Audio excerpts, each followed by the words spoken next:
YouTube adds a lot of dumb features to its app. Removing dislikes, blah blah, you've heard these things before. But the newest addition is this horrible AI video idea thing. Who would click on that thumbnail? But you know, that got me thinking. What does AI think a Dark Souls challenge run is like? So, I asked it to make a challenge run build, and we'll see where it takes that. And here's our character. Fist for a weapon. No weapons, because why would you want a wooden shield, wide defense cleric class, with a bad stat spread? We can't even wield either of our tools. I mean, look at this block animation. We also have some rings, but I forgot to equip those until later. If you're wondering why we're in Firelink, the way I had to set up this build disallowed me from doing it in the Undead Asylum. But it's not like punching the demon would be too interesting, and even so, I've done that before. With our build, we have basically no offense, right now at least. We're spec'd almost exclusively into Faith, and I would say we're min-maxed, but in no way is this optimal. We've started with the Master Key, per the AI's recommendations though, and that means we have a path forward. We head down to New Lundo, and open the door with the Master Key to the Valley of Drakes. This lets us take an alternate route to Darkroot Basin, which is right next to Andre, and this Titanite demon, who we try to take out using the power of AI. AI says our main tactic is spamming heals. So, let's take out this guy. Man, that doesn't do a lot of damage, does it? Are there any other tactics? Oh, running away? Got it. We continue to run backwards, and we grab the lower Undeadburg key, while retracing our steps to the sewer here. Since our resistance is, well, 1, who needs poison or curse resistance? We almost get poisoned in one hit by these rats. Running past them, though, is this Spear Hollow, who blocks our path. We can try to attack, heal, or kick, but we're likely to die here. After a number of deaths I'm too embarrassed to admit, we eventually land a couple kicks, and are home free to join the Warriors of Sunlight and get our entry reward, Lightning Spear.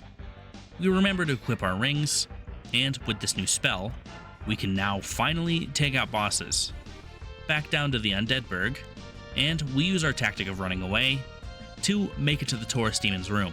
We climb up to take out the archers, but they shoot too fast for us to charge our slow lightning spear.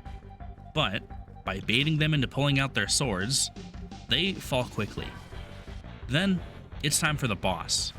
He goes down to 3 lightning spears. We grab the Firekeeper Soul, upgrade our Estus, and now we're gonna go a little bit out of order.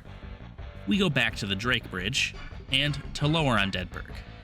We don't have enough lightning spears to take out most of the enemies here. So, with the advantage of the Hollow Thieves still having to leave their houses because it's our first run through, we enter the Capra Demon's arena and run around until we see an opportunity to cast a Lightning Spear. And the dogs are the most annoying for this, but nonetheless, we're able to take the dogs out, and the demon itself is no match for our power. Now that Rhea is in Firelink, we head down to the Catacombs. We skip to Pinwheel, who's actually weak to lightning. Pinwheel goes down, of course he does. Who would die? Now we can progress to the Tomb of the Giants. Patches kicks me off this ledge, and unbeknownst to him, he leads us right to where we're trying to go, to Rhea. Then we save Rhea and follow her back to the Undead Parish, where we can buy every single miracle we can even think of a minor use for. The main one is Wrath of the Gods, which is a quick casting AoE that does lots of damage. For now though, we can fight the Bell Gargoyles. Lightning is still shredding bosses, but when 2 come out, we use Wrath of the Gods to shred both gargoyles. We then head back to Lower Undeadburg and the Depths. We cut all the fluff and head directly to the Gaping Dragon, getting pelted by the caster and all. But with both of our damaging miracles, the dragon goes down. We head back to Firelink, force Lautrec off the side of our house, and head down to Blighttown, where we grab our second Firekeeper Soul for our flask. we skip the Blighttown bonfire and head to Quelaag, who is no match for our raw damage output, even with her massive health pool. We homered back out to Firelink and head to Sens, which is mostly a bit of fun with using Force to knock enemies off the map. The boulder still one-shots us, but otherwise the area isn't horrible. We can force the large firebombs away and destroy them to make the golem fight easier. We go fight the iron golem, but our damage quickly fell off. We don't do enough damage here. Thankfully, our AI build has something built in for this. We're allowed to summon phantoms, with the assumption that our healing would be useless. But with a little more damage output, we're easily able to take out the golem.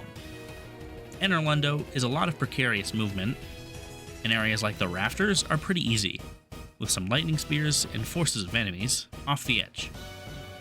We make our way all the way to Ornstein and Smough, and if it isn't obvious, we don't do enough damage to kill these guys.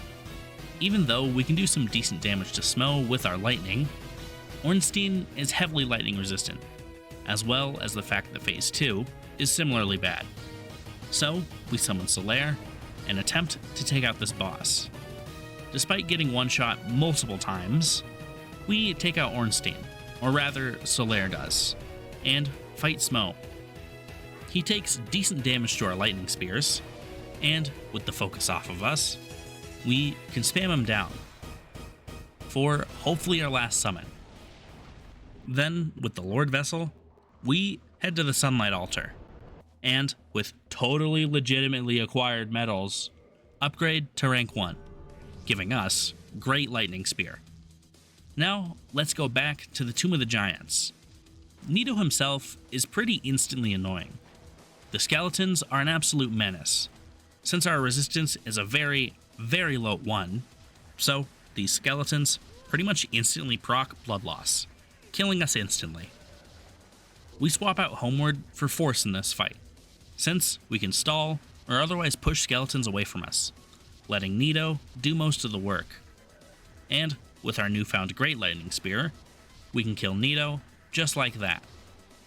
Heading to Seath, these boars can be taken out with a bit of spacing, and we die to get kidnapped.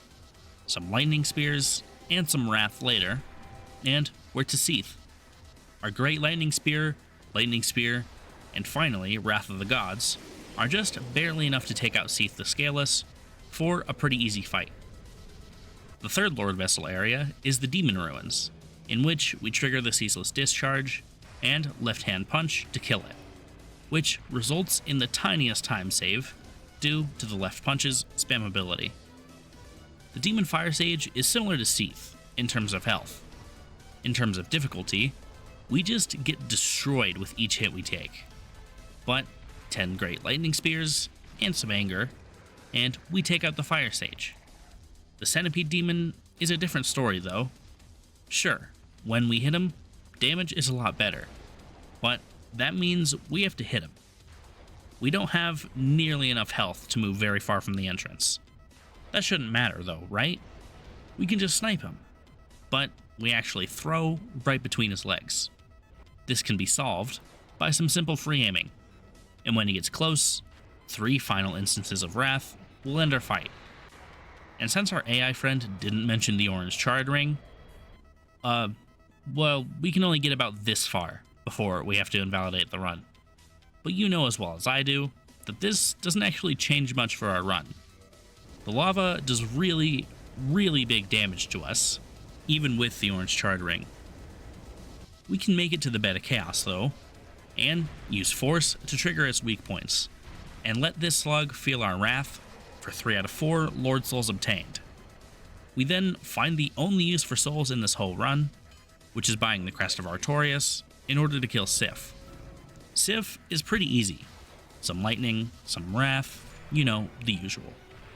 New Lundo is similarly boring, but the 4 kings, yeah, they're not possible. We don't do enough damage, and I am not gonna go fists only with this strength, this health, and this horrible gear.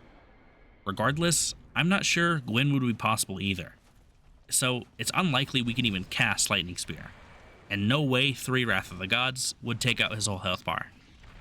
So, I don't think AI made a build that could beat the game. What? Do you think that's anticlimactic? Me too. So, bye, I guess.